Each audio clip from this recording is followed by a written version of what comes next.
ছাত্ৰ-ছাত্ৰীসকল, new Assamese কুহি পাঠলৈ তোমালোকক স্বাগতম জনাইছোঁ। তোমালোক ভালে আছা নহয়? আজিৰ আমাৰ পাঠ স্বৰচিহ্ন। স্বৰচিহ্ন কি তোমালোকে জানানে বাৰু? স্বৰচিহ্ন হ'ল আমি যে পঢ়িছিলোঁ স্বৰবৰ্ণসমূহ, সেই স্বৰবৰ্ণসমূহৰ কিছুমান চিন বা চিহ্ন। তাকে স্বৰচিহ্ন বুলি কয়। শব্দ এটা গঠন কৰিবৰ কাৰণে আমাক স্বৰচিহ্নৰ খুবেই প্ৰয়োজন। আহাচোন আমি স্বৰচিহ্নবোৰ পঢ়ো।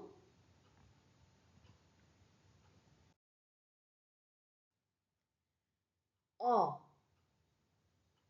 এই বৰ্ণটোৰ কোনো ধৰণৰ স্বৰচিহ্ন বা স্বৰচিন নাই। কিন্তু যেতিয়া আমি ব্যঞ্জন বৰ্ণ পঢ়ো, তেতিয়া এই অ অবিহনে আমি ব্যঞ্জন বৰ্ণখন পঢ়িব নোৱাৰো। হয়নে? তোমালোকে ব্যঞ্জন বৰ্ণখন পঢ়ি চাইছিলা নহয়? তাতে যেতিয়া ক, খ কৈছিলো, প্ৰত্যেকটো বৰ্ণতে এই স্বৰবৰ্ণটো লগ হৈ আছে।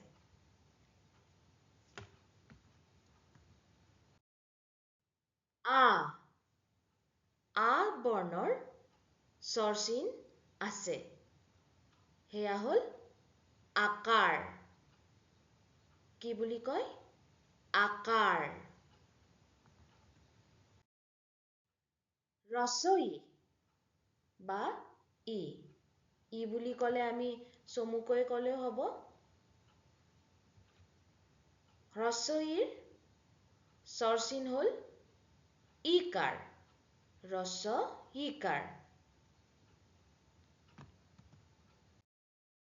দীৰ্ঘই বা ইকাৰ বা ই। দীৰ্ঘইৰ স্বৰচিন হ'ল দীৰ্ঘইকাৰ বা ইকাৰ।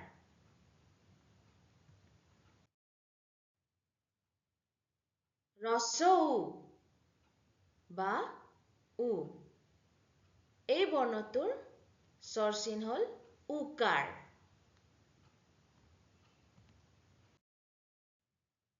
দীৰ্ঘ উ। দীৰ্ঘ উ বা উকাৰ। এই বৰ্ণটোৰ স্বৰচিন হ'ল উকাৰ।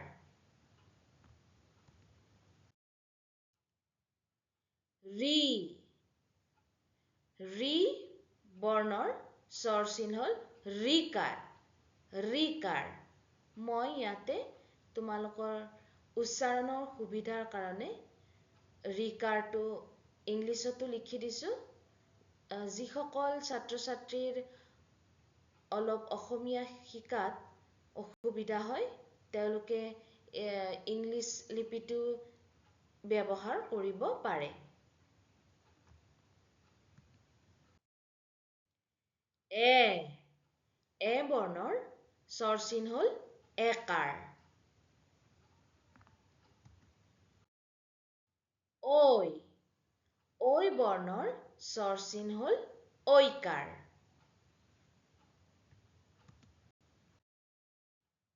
ও। ও বৰ্ণৰ স্বৰচিন ওকাৰ। ঔ। ঔ বৰ্ণৰ স্বৰচিন ঔকাৰ।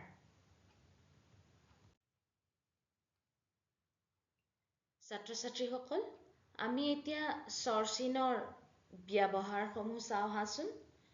ব্যঞ্জন বৰ্ণৰ লগত যেতিয়া আমি স্বৰচিহ্নবোৰ ইউজ কৰোঁ বা ব্যৱহাৰ কৰোঁ, তাৰ উচ্চাৰণসমূহ বেলেগ হৈ যায়।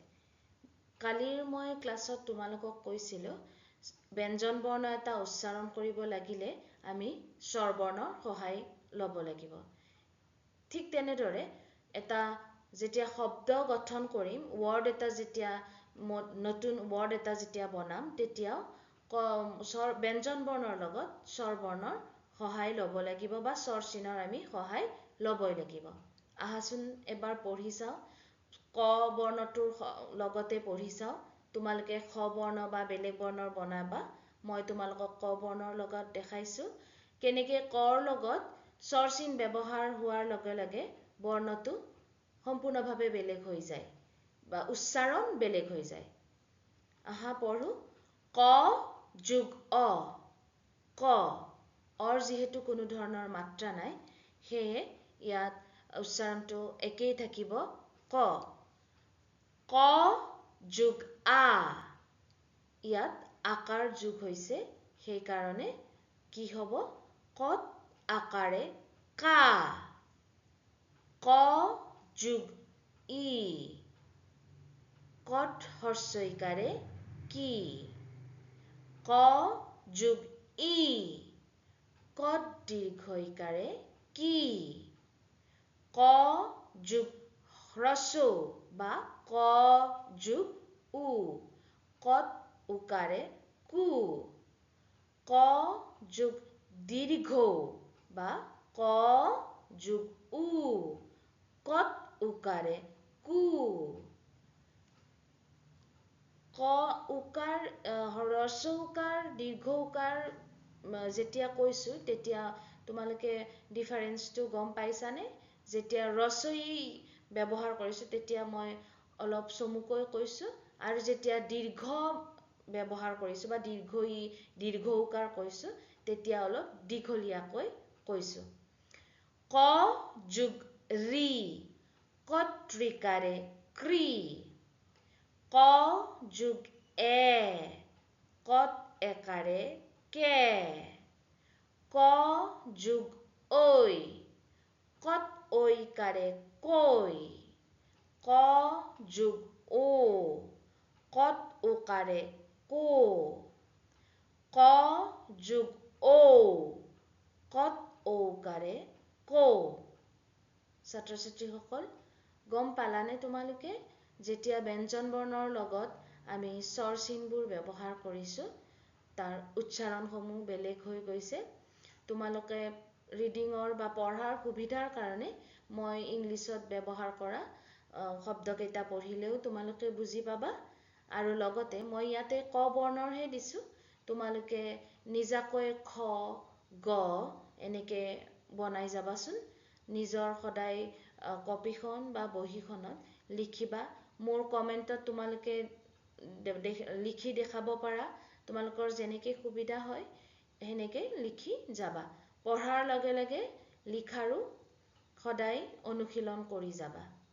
আজিলৈ আহিছো। যদি তোমালোকৰ এই চেনেলটো ভাল লাগিছে তেনেহলে লাইক, শ্বেয়াৰ এণ্ড ছাবস্ক্ৰাইব কৰিবলৈ নাপাহৰিবা। আজিলৈ আহো, পুনৰ লগ পোৱাৰ আশাৰে।